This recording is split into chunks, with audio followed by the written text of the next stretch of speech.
Demek hazır inşallah жүрек tuğrasında söz kılat ekенбиз,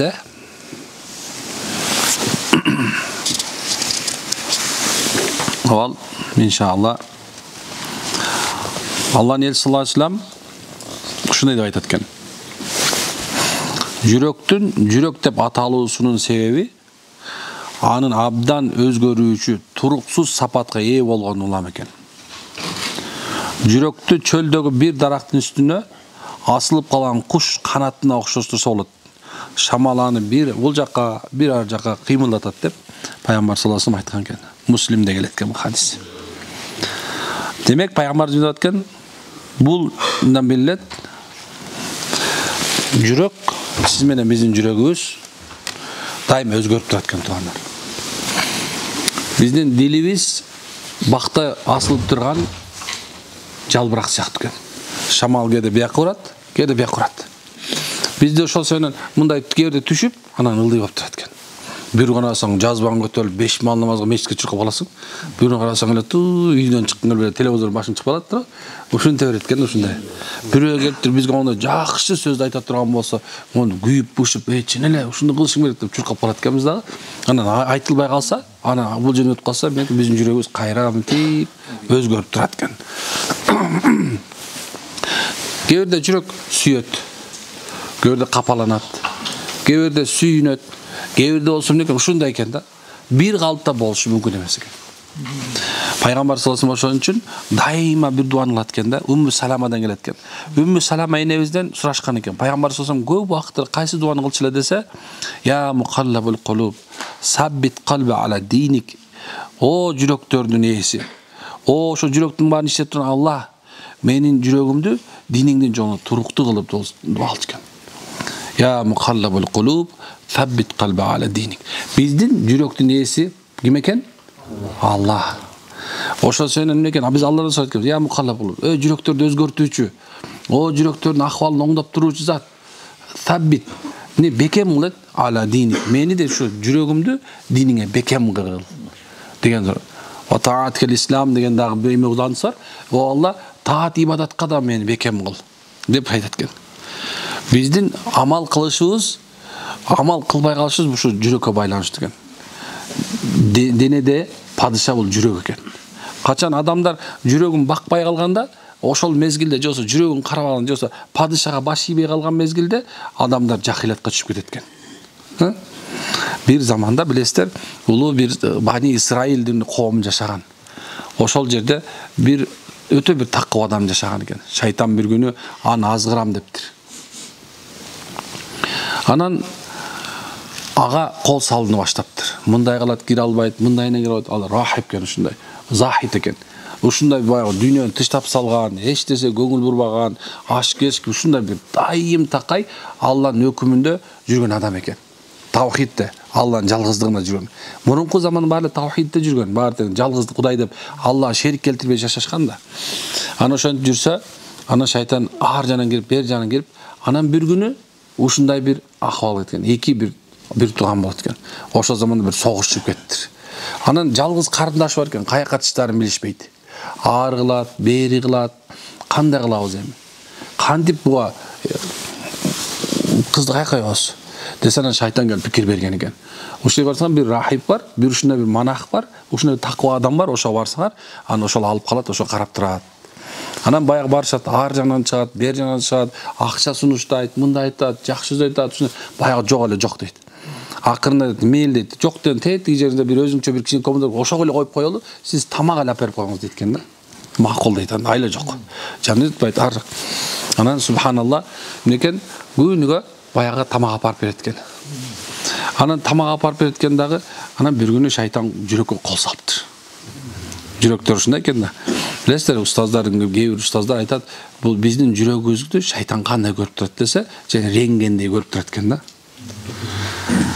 Кадимгидей эле муну биз көрбөйбүз аны шайтанды, туурабы? Бирок шайтан биздин жүрөгүбүздү мынтип көрүп турат экен акыбалын. Аны ошо көрүп турган кээ бирде мындай жанагындай кандай болгон акыбалды мисалы алса Пайгамбарыбыз айтат, жүрөгүңөрдү дейт да, таза кармагыла дейт. Эгер бир күнөө кылсак, жүрөккө бир так түшөт экен да. Анан Алла тооба кылдым десе пайгамбар дейт го, мен дагы дейт күнүгө дейт корком дейт да, күнүгө корком. Ошон себептен ушу жүрөгүмө так түшүп калбасын деп мен күнүгө о Алла кечиргөр деп тооба кылам деген экен 100 жолу. Анан баягы бир жүрөккө бир так түшкөндөн кийин ошол шайтан ошол такты кармаганга аракет, эми такты көбөйткөнгө аракет кылат экен. Жүрөгүн карартып салганга аракет кылат экен. Анан баягы мындай кылды. Акырын айтқан эми сен эчтеке кылган жоксуң дейт да. Васваса баштайт экен да. Сен эчтеке кылган жоксуң. Аны апарып тамак берип коюп атасың. Эми бул аял байкуш эгер ыймансыз кетип калса эмне болот? Андан кел бияка отуруп мындай жанына отуруп Алла тааланы улуктап үйрөт кой дейт экен да. Анан чүлү ойлойт экен, туура соопту да, туура. Ыйманга алып келип койсоң соопту да. Анан суба кебилерибиз бар да, мисалы аялдарга ыйман алып келип беребиз да, ойлойбуз да, ыйманды кылыбыз деп, анан кийин кебил ошону сурай берет да, молдоке, эми мындай жакшы ниетте сүйлөшсө болобу? Мен ага дин үйрөтөйүн дедим эле. Устаз мындай кылсам болобу дей беришет да. Анан телефон менен деле кез-кезде мындай жөнөтүп коятам болобу? Жок, кызга да эркекке да антип ошону жөнөтүп шайтан кол салды деген сөз да ошочу. Жүрөк ооду деген сөз. Эне бияк кылып кет. Биякта турганда аны шамал үйлөгөн мында, айны биякка жакындап баратасың да. Эртең кантип зына болуп калган билбей калышы мүмкүн да, коркунучтуу нерсе да бул нерсе. Кудайым сактасын. Анан ошентип жанына барып анан кийин эми карындашым дейт, ушуна отура бербей эми Алла таала жалгыз айт ла илаха илlalloh десе, баягы ла илаха илlalloh дегенде болду экен да. Кулак укту дейт, ошол замат субханалла, мынекей үнүнөн эле баягы жактырып калды. Эми ал күнүгө эми тиги суроо берип баштаптыр. Эми жооп берип баштаптыр. Ошондо отуруп субханалла баягы тамакты кантип эшигин ачып ичине киргизип берип билбей калыптыр да. Анан дагы бир нече отуруп кантип анан экен баягынын жанына отуруп калып билбей калыптыр. Анан бир күнү кантип субханалла кошулуп калганын билбей калыптыр көчү. Ошентип субханалла баягы шайтан баягы өзүнүкүнө жетти дейт. Жетип туруп, анан кийин баягынын боюнда болуп калыптыр. Согуш бүтүп калыптыр бияктан чык таш айгыр. Дегенче эле болбой эле субханалла эмне болду дейт, баягы келатат дегенде шайтан келип баягы келди дейт. Эй дейт, эми дейт, мына сен мына буну атайын аманат кылып иштеп кетсе сен эмне кылдың? Көрдүңбү муну? Эми аз муну бир туугандар келсе сени өлтүрөт эми. Десе эмне кылайын десе өлтүрүп сал деген турбайбы? Ошондо баягы эме кечил баягы кызды башкача өлтүрүп эмне кылса көм кой деген экен. Дегенче эле болбой эле шайтан барып тигилерин туугандарына барып, эй дейт, баландайлар, силердин эмеңерди дейт, бир тууган карындашыңарды өлтүрүп салды деп айттыр. Каяк бояка көм кой деп. Эми баягы жерден эмне экен? Эмени баягы бир туугандар келип туруп, баягы жерден алып туруп, анан кийин өлтүрөм баягыны өзүн өлтүрүп коюшту дейт. Көрсө субханалла шайтан алейхи бизди башка нерсе менен эмес, дайым такай жүрөгүбүздө эмне бар болсо ошо менен азгырып жок кылат экен да. Эгерде адам мисалы жүрөгүндө бийликке жеткин келип аткан болсо, бийлик менен барып туруп талкалайт экен. Эгер байлык болсо ошо байлыктын алып келип алып экен. Эгер сүйүү менен аткан сүйүү менен келип туруп талкалайт экен субханалла. Эгерде дагы бир ушу ар бир нерсени экен. Демек ушу ал шайтан алейхи эмне экен? Бир сеткадан өтсөң, экинчи сеткага сала берет экен. Бүгүн бул сеткадан өттүм, жок астафырла деп өтүп кеттиң да. Эртең астафырлага мүмкүнчүлүк бербей коюшу мүмкүн экен да. Ошо биздин жүрөгүбүздү сактай турган нерсебиз, бага турган нерсебиз жүрөгүбүз. Ошо маарифат дегенибиз ахли тасаввуфтун, ахли тарикаттагы аалымдар айтат да, ким дейт, жүрөгүн сактай албаса дейт, жүрөгүн сактай албаса, ал бул дүйнөдө чоң күнөөлөрдүн эшиктерин ачып алат дейт. Абу Бакыр Сыддык радиаллаху анху айтат, биздин жүрөгүбүздө эмне бар десе, иман бар да турабы? Ошо иманыбызды дейт, Алла таала коргоп койгон дейт. Эмне десе, дин менен коргоп коюптур. Кандай десе, мынакей бир дубалы дейт, эмне экен? Бир дубалы субханалла чоподон экен. Бир дубалы болсо кирпичтен экен. Бир дубалы болсо күмүштөн экен. Бир дубалы алтындан экен. Бир дубалы кавхардан экен да. Анан ошонун ортосунда турат экен. Эми дейт шайтан дейт, ошол дуалды талкалаганга аракет кылат экен да, ошого киргенге аракет кылат экен. Ал эмне десе, айткан бул мустахаб дейт. Мисалы, мубах, мустахаб деген бар да шариатта. Мустахаб деген кылсаң жакшы, кылбасаң күнөөкөр болбойсуң деген сөз. Бизде мисалы эмне экен, ошо мустахабтар көп убакта калып калат. Биз фарз менен эле важипке көңүл буруп калганбыз да. Шайтан эмне айткан эмне болмой эле муну кылбай койсоң эмне болот? Мисалы, даарат алганыңызда кыбланы карап отуруш эмне экен? Мустахаб. Бийигирээк жерде отуруш мустахаб. Эми эмне болмой эле алып койдуң, бир мустахабың сынды, эми шайтан сүннөткө аракет кылат экен сындырганга.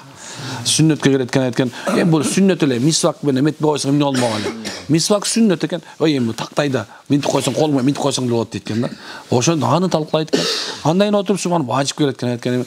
Эми эмне болмок эле. Мындай тартип өзү бекем сүннөт турабы? Тартипти сындырышы мүмкүн экен.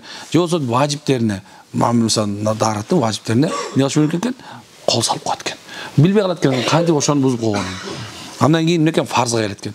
Фарзга келгенде эмне экен? Эмне болмок эле бутуга мас тарткан экен эле, жанагы носкинин үстүнө элечи. Ошентип анан кийин жүрөгүңө жетип алгандан кийин анан эмне кылат экен? Анан шыгашпай анан четинен бөлөт экен анан. Анан жүрөгүңө фитна кирип кетет экен, жүрөгүңө субханалла кызыгуу кирип кетет экен. Бу дүйнөгө эмне болсо ошону калтырып, анан шайтан ошентип субханалла ошо жүрөгүңө талкалайт деп Абу Бакр Сыдык радиаллаху анху ушуну айткан экен. Кийинкиси пайгамбар айткан көңүл бургула. Денеде ушундай бир эт бар дейт, бөлүкчөсү, эттин бөлүкчөсү бар дейт. Ал жакшы, туура жана дурус болсо, баардык дене жакшы жана туура жана дурус болот. Ал бузулса баардык дене бузулат. Көңүл бургула. Хада калб. Бул жүрөк деп пайгамбар ушуну айткан экен. Дагы жерде мен дайым айтам, аттаква хахуна деп пайгамбар ушу жүрөктө айтат. Жүрөктө болот экен таквачылыкчы. Дайыма кээ бир адамдар таквачылыкты мына тыквачылык менен айырмалаштыргандар бар да. Бир бар тыквачылык бар, бир бар таквачылык бар. Таквачылык десе субханалла талаш тартыш бар да. Сакалды мындай кылыш керекпи, мындай кылыш керекпи? Көйнөк мындай кылыш керек, мындай кылыш керекпи? Тизе ныл болуш керек, өйдө болуш керекпи? Кереги жок нерсе менен алектене берет да.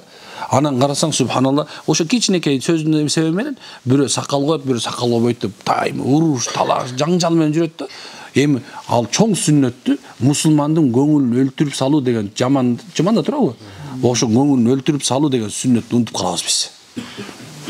Шайтан субханалла жүрөктөрдү бириктирбегенге аракет кылат экен да. Ошол жүрөктө мына такка ошол качан ушуну баксак, денеде ушул дене будай ушул бир жүрөк бузулса, мен баянчылыкта бир нерсе окудум. Бир чоң бир ученый бир доктор эме чыгарыптыр. Өзү аябай изилеген экен. Аны айткан экен да, бул жүрөк дептир да, денедеги бир өзүнчө башкача мүчө деп айткан экен да. Анан ошонун ар бир эмесин эметкенде жүрөктө бир мындай жүрөк мындай жана клеткалардан турат экен да, аны ошонун ар биринде чөнтөк сыяктуу экен да. Эттин баары чөнтөк сыяктуу экен да. Эми ошол жердечи көп жерлерде пустой турат экен дайымачы. Ошол нерсени адамдын душевный состояниясы оңдойт деп айткан экен да. Душа адам бизде руханий акыбалыбыз бар го. Кээ бирде сүйүнөбүз, күйүнөбүз, мисалы кээ бирлерин тамашалап айтам го. Эмне болсо стресс болуп ичип кеттим дейт го. Айдым стресс болуп ичип кетпей андан көрүп бар намазга турбайсың деп айтам да. Мыйсызга келде стресс болгон турабы? Ошол жүрөктүн ошол жана кичинекей бөлүкчөлөрүнчү качан Аллах дегендечи ошол жерге толот өткөн дагы аны адам күч пайда болот экен. Эмне үчүн Алла таала айтат да, силердин акыйкатта силердин жүрөгүңөрдө дейт, жүрөгүңөрдө бир гана Алланы эстөө менен гана оңдоо болот дейт Алла таала. Силердин жүрөктөрүңөр дейт, жан дүйнөңөр дейт, Алланы эстөө менен гана өз калыбына келет дейт. Көрсө качан биз Аллах дегенде, жосо ла илаха иллаллах дегенде, жосо кайгырып турганда о Алла, сенсиң, сен Аллага келдим дегендечи, ошол жүрөгүнө өткөндө, жүрөк ишеним толгондо, иман толгондо, ошондо жүрөктөрдүн акыбалдары оңолуп, жашоонун жүрөгүндө жүзү нурданып, жашоого умтулуп пайда болот экен туугандар. Бул азыркы мезгилде медицина доказать чыкты. Ошол бир важный орган экен да. Эми ушул жерде кимде сүйүү да ушул жерде экен, жек көрүү да ушул жерде экен, иман да ушул жерде экен да. Эгер кимде ушуну бага турган болсо, демек калган денең үчүн баарын бакты деген сөз. Жек көрүү пайда болсочу, денеңдин баары сасыйт. Бир алым айтат экен, бул дүйнө кимдин де жүрөгүндө дейт, бирөөнү болгон жек сактоо, бирөөнү болгон суманы жаман көрүү менен өлүп кетип турган болсочу, мүрзөнүн ичинде эти батыраак сасыйт деген экен да. Ушунча деңгээлде экен субхана. Өлсөң дагычы ушунун таасири кала берет экен. Кыргызда сөз бар го, бир карын майды бир кумалак чиртет дейт турабы. Бул сөздүн терең мааниси бар да. Эгерде ушул жерде бир кумалак, бир жаман көрүү, жек көрүү, же болбосо Аллахка болгон ишенимсиздик боло турган болсочу, анда субханалла күндөн күнгө эмнекен чүнчүп, күчсүз, алсыз, анан арсыз, эмне кыларын билбеген анан белиңкинин досу калды да. Ошондой. Ошо сен ушуну багыш керек экен. Пайгамбар бекер айтат экен. Пайгамбар жөн айткан жок дейт да. Көңүл бургула, ал жүрөктө дейт. Абу Хурайрадан келип атты да айтат экен. Жүрөк дейт, арзуулайт, каалайт. Дене анын каалоосу боюнча де тастыктайт, де четке кагат деп пайгамбар. Көрсө биздин жүрөгүбүз каалайт экен, арзуусу бар экен. Качан ошол тойгондон кийин ошол денең ошол нерсени некен күчүнө алып келет экен. Мисалы алса, эгерде сен мындай эркектер турасыңар да, мисалы, эгерде бир нерсени машинени жакшы көрүп калган болсоң, ошон үчүн айтабыз да, мейли машинеге өтө берейинчи. Мисалы алса, бир адам бир машина алды. Бир машина алды. Эми мындай мечтать этип жүрдү, мейли болгон акчасын чогултуп барып, базарды кыдырып жүрүп, тепкилеп жүрүп, мындай кылып жанагы тың текшерип жүрүп алды да. Эми ал эмне кылат ошол машина? На полный скоростьте төбөттө турабы? Көрөт да, адреналин чыгаргысы келет, ал аныкы да турабы? Эми ошондой эле дейт да, качан жүрөгүң ушул акыбалы ошол нерсеге толгондо, сен эмне көрүп атасың? Ошонун арзууң канат экен. Аны ошондо ошо денең ошол нерсени ошону тээп баратканда 120 менен 120 ашканда өлүп кетсе билесиз, жаназа окулбайт. Карасаң фатва ошондо 120 менен авария болуп өлсөң, жаназа окулбайт негизи. Өзүнүзү өлтүргөндөрдүн катарына кирет. Анан ошентип субханалла эмне деген дене тастыктайт деген пайгамбарыбыз. Көрсө биздин жүрөгүбүз дайым бир нерсени каалайт. Ошон үчүн туура нерсе менен туура каалоо менен толтурганга аракет кылышыбыз керек. Эгер туура эмес нерсе каалоо кирип кетип турган болсочу, анда ошонун курманы болуп калат адамдар. Ошонун курманы болуп калат. Ошо сен кайсы нерсе менен толтуруп атканын карагыла. Жүрөк казанда мындай казан сыяктуу. Эмне менен кайнаса, ошонун буусу чыгат. Жакшы сөз бекен. Мен айткан жокмун. Муну субхана пайгамбар айткан. Жүрөк кайнап турган казан сыяктуу туугандар. Эмне кандай кайнаса, мына ошонун буусу чыгат. Кийин пайгамбар саллаллаху алейхи вассалам ушундай деп дуа кылат экен.